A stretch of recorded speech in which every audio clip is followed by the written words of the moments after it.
the small number. Why I'm taking Europe as an example is, this is a society which has enjoyed a longest period of material well-being. Almost last 200 years, they have had the highest level of material well-being. How that well-being came is another matter. Okay. But whichever way it came, people have enjoyed such a long period of material well-being, but 38% is psychologically ill. They're on medication. If you want half of Europe to go crazy, you just pull out a few pharmaceutical formulations from the market. 38% will go crazy, totally out of control. 70% of American population is on prescription medication, not just psychological, but all kinds, prescription medication. So to be healthful, you need chemicals. To be peaceful and balanced, you need chemicals. You're going this way simply because you've not handled a few fundamental things right.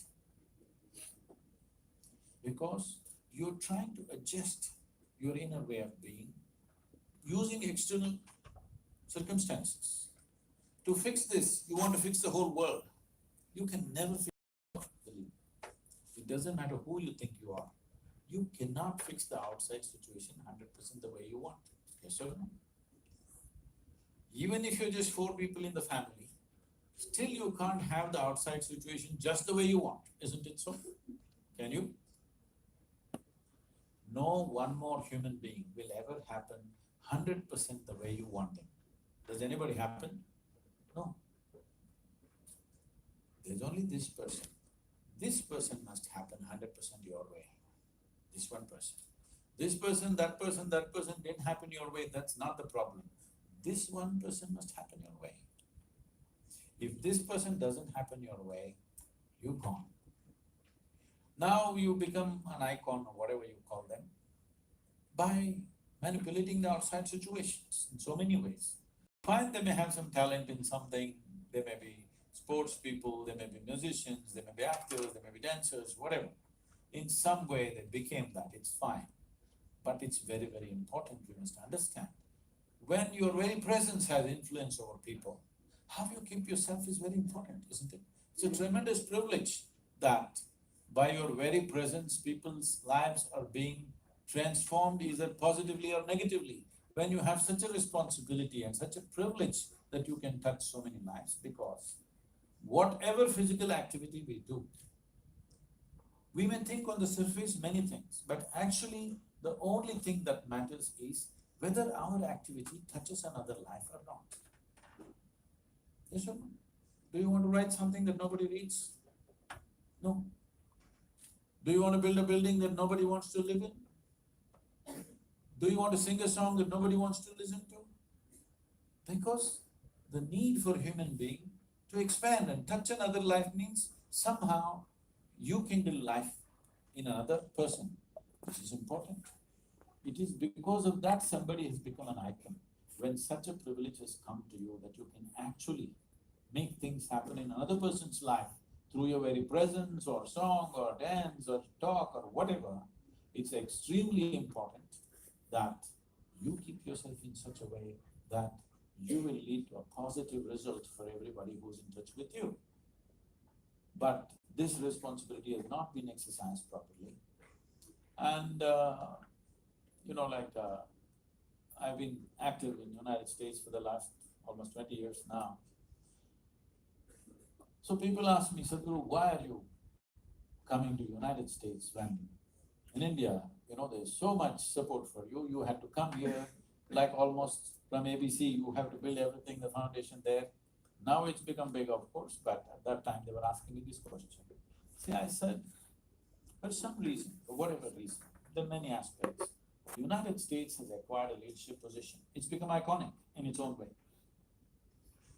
Whatever they do, everybody else wants to do now. See, today, I'm not somebody who makes comments on your clothing or something because, well, I was like that when you're your age, that's a different matter. But today, if you look at any Indian city or anywhere in the world for that matter, below the knees, what are they wearing? almost 60% are wearing American workman's clothes.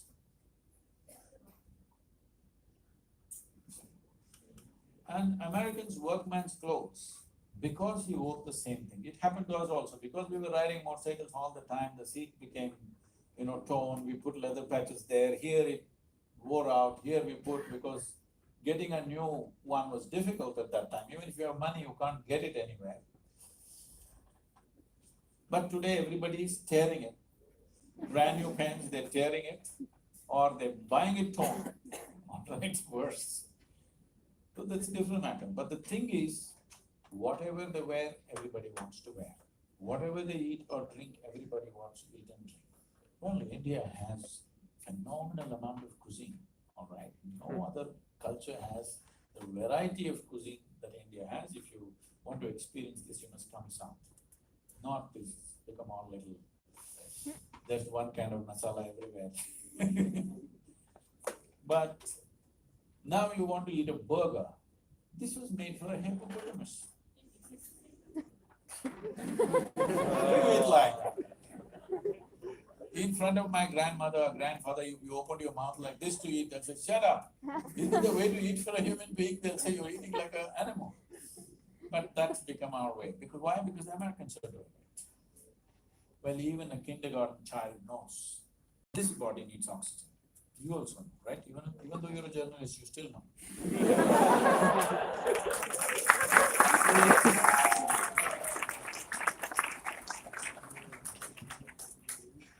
But they put carbon dioxide in a bottle and they say this is the real thing. And the whole world drinks it. All right? This means America has become an icon. Whatever they do, the whole world will meditate. That's why I'm revving it up in America. So let's say, for example, somebody like Michael Jackson, suppose he meditated. Believe me, 20 million people would be meditating tomorrow morning. If I have to get 20 million people to meditate, I have to work for years. So, icon means other people have started investing in your life. Now it's important, you behave responsibly, extremely important. It's a privilege that you should not exploit. So, thank you so much for that. And now we move on to what everyone here has been waiting for. We're going to throw the floor open to the audience. And can I see a show of hands? Anyone has questions for Sadhguru? Anyone does? All right, can we have someone from here, please? Right there, the lady right there. Thank you so much. Namaskaram, Sadhguru. Although you've counseled me millions of times on YouTube videos, it's the first time that I'm talking to you in person. I feel blessed and grateful. My question to you is, what's the best part to spirituality as students? What can we do to be spiritual? Say, the general understanding is spiritual means you have to go somewhere, in some other direction than the way you're going right now. No. Spiritual process is not a direction. It is a certain aesthetic, it's a certain quality. You can do the same things in different ways, isn't it so? You want to eat food, you can eat with both your hands, or you sit down and eat properly. There are many ways to eat. The same thing. Same food, same person can do the same thing in different ways, isn't it? If you do it with the highest level of sensitivity and aesthetic, this is spiritual process. The spiritual process does not mean you have to do something different. Because changing the content of your life is very easy and it doesn't make any difference. It is about changing the context of your life that makes a difference. So changing the context needs attention on all levels of life. If you do everything that you're doing with, let us say, 10x level of attention, we can say you're definitely moving towards spiritual process. Attention, because it is only with our attention, the keenness and the intensity of our attention, which opens doors for us. do you understand this much? Whatever you may know right now, there could be something more to this life than what you know. Hello? There could be, maybe not, but there could be. So before you fall dead, I'm just reminding you, I'm not wishing you. All of us will die, right, one day. I'll bless you with a long life, but you will die. Before we fall dead, everything there is to know about this life must be experienced in this life. Yes or no? If you are focused towards this, you are spiritual. That is, you are not sitting on what little things that you have. You are on your toes with your life. You're constantly looking deeper and deeper so that you will not miss any aspect of life. If you are in that condition, you are a spiritual seeker. Spiritual seeker does not mean you went to a temple or church or mosque or chanted this or went up Himalayas. No. You may if you like. Not that you should not. You may if you like. If you find those things conducive for you, you can do it. But spiritual process is about changing the context of how I exist, not changing the content of my life. Instead of living in home, you go and live in a cave, you will not become spiritual. Cave is also a home. Hello? Yes or no? There was a time when you were called, I'm sorry, I don't know only why men were called cavemen.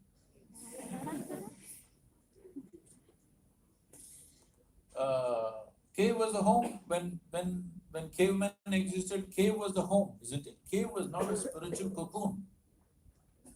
Cave was the home. Some people moved out, some people stayed back. That's about it. So, how do I become spiritual? Don't become spiritual. Just become a very sensitive, alert life. You are spiritual. If you become really sensitive and alert to everything, that you don't miss a thing. Don't miss a thing means, that doesn't mean you have to go on bat for everything in the world. Don't miss a thing, anything about this life. Because in reality, you think you're experiencing many things, but actually you're only experiencing the way it happens within you, isn't it? Do you see me right now, all of you? Hello? Even if you're not listening, I'm asking, do you see me? Yes. You may be playing the pug, what that? PUBG. So, tell me, where do you see me? Use your hands and point out. Where do you see me? Oh, you got it wrong. I'm a mystic from southern India, no. It's not the way you see it. This light is falling upon me, reflecting, going through your lenses, inverted image in your retina. You know the whole story, isn't it? Where do you see me right now? Within yourself. Where do you hear me right now? Within yourself. Where have you seen the whole world? Within yourself, isn't it? Have you ever experienced anything outside of yourself? Have you? Right now, if someone next to you touches your hand, you think you're experiencing their hand. No. You are only experiencing the sensations in your hand, isn't it so? So your whole experience of life is entirely within you. When this is the nature of your existence, it's very important that you know how this functions, how these experiences are caused. If this you take charge, you will create whatever experience you want, isn't it? Is it true? You can be sleeping and in your dream, you went to Mars along with him. Possible or no? Already you've done. So, in your dream when you went to Mars, it's 100% true. Yes or no, at that time? Because what happens within you is the only experience you have even now. If you understand how human experience is created and what is the basis of all this, then you know something about this creation which cannot be put into words, because words will only describe what's around you. Words will never describe fundamentals of this. This is what spiritual process means. That means you know this piece of life through and through, not just on the surface. Right. I thought I saw another hand from somewhere there. This lovely lady right there. Take the mic. Mike? I just wanted to ask you that in life there are many phases where we feel that we are depressed, we are lonely, and when everybody is against us, and there is no one to guide us or talk about it. So at that moment, how should we handle it or how should we deal with it?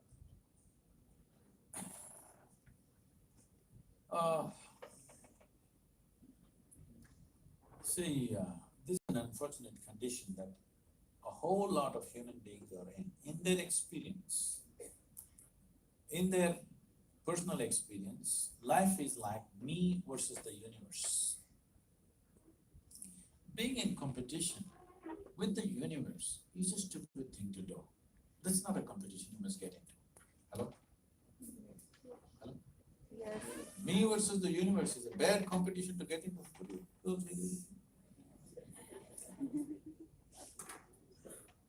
So, this is why yoga does not mean twisting and turning your body.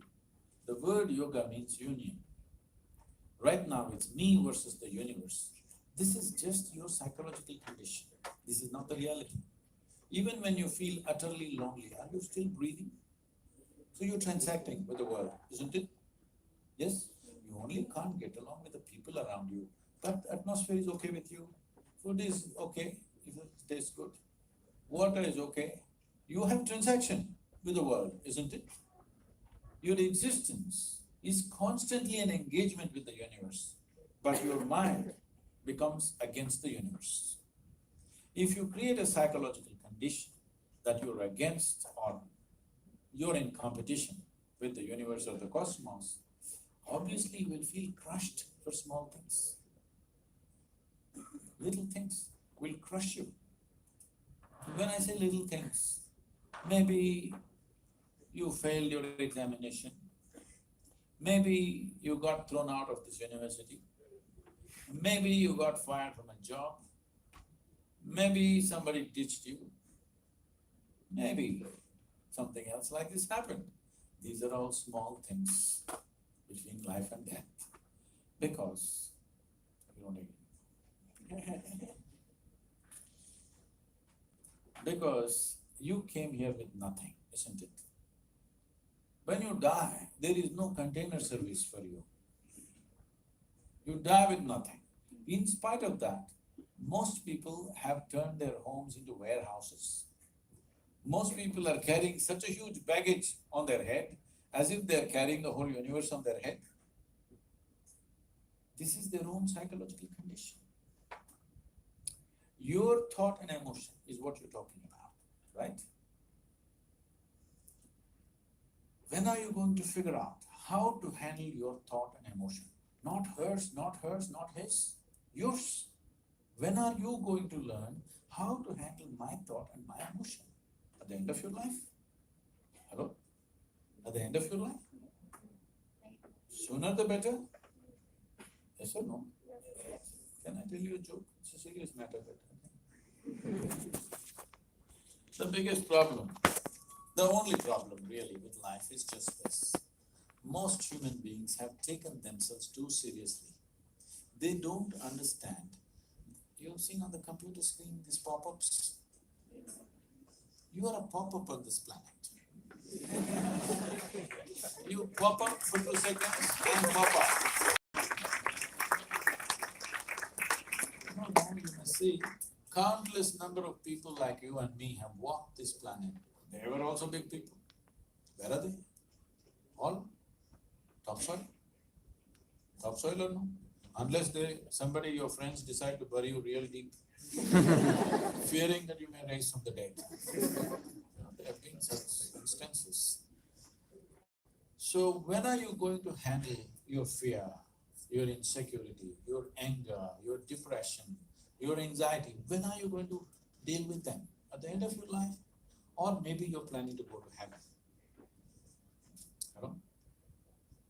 Anybody who talks about a place other than this place as a better place than this, This is a crime against humanity. My fundamental work is to destroy all heavens so that people will learn to live well here.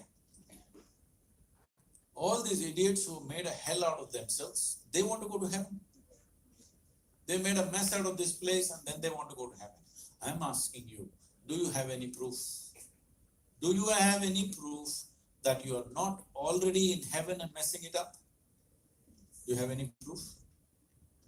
You're already in heaven, making a mess out of it. Yes, simply because you are not even learning how to handle your basic faculties of thought and emotion. Isn't it? Your only justification is, everybody is like this only. That's how it is in a madhouse. That is how it is in a madhouse. Only a doctor looks crazy.